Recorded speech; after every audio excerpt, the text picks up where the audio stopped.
Yesterday in this hour, we told you about the mysterious lights that keep appearing over Lake Erie near Cleveland. Here is some home video of the lights that neighbors in the area say are unlike aircraft or helicopters that fly there.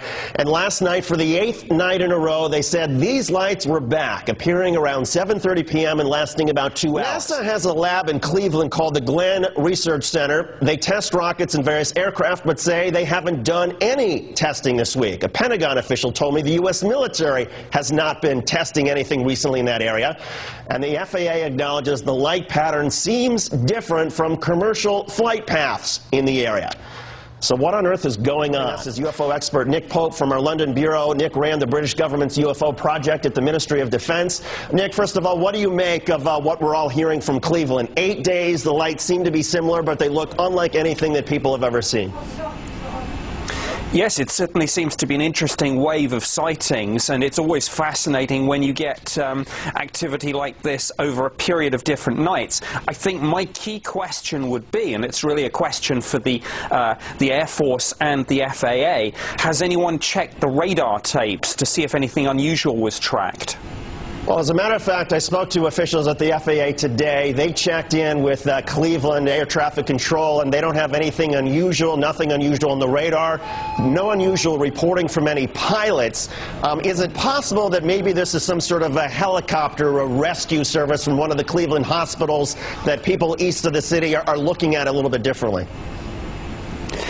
I wouldn't have thought so, and I've seen some of this footage myself, and what struck me about it was the way that it appeared to change color at some stage, and that's quite interesting. I mean, I think as ever, one would need to get hold of the original camera, the original film footage, and do some proper forensic analysis to get to the bottom of it. But it's certainly interesting, and as I say, the fact that it's come back over several nights and been seen by many different people makes it quite a significant sighting. Well, and as far as the analysis of the film, we intend to do just that, and it's now several people. We're being told that because this has been happening night after night, people are now gathered on the beaches along Lake Erie near Euclid, Ohio, where this kid first saw it. And apparently, again, for 8 nights in a row, it happens about each night between 7 and 7:30 in the evening. The lights stay up for about 2 hours. Sometimes they dim, sometimes they get brighter, sometimes they move up, they move to one side, and then they eventually disappear. What do you make of it all?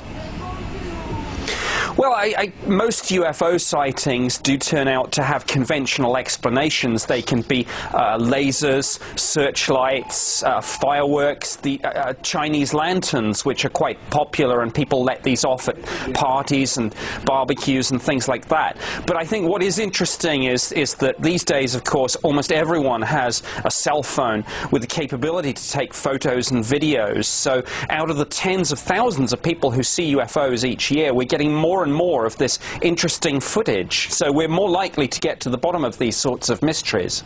Well, we certainly hope to get to the bottom of this one. Nick Pope from London, thank you so much, Nick. We will keep you posted on how things go over here. We appreciate it.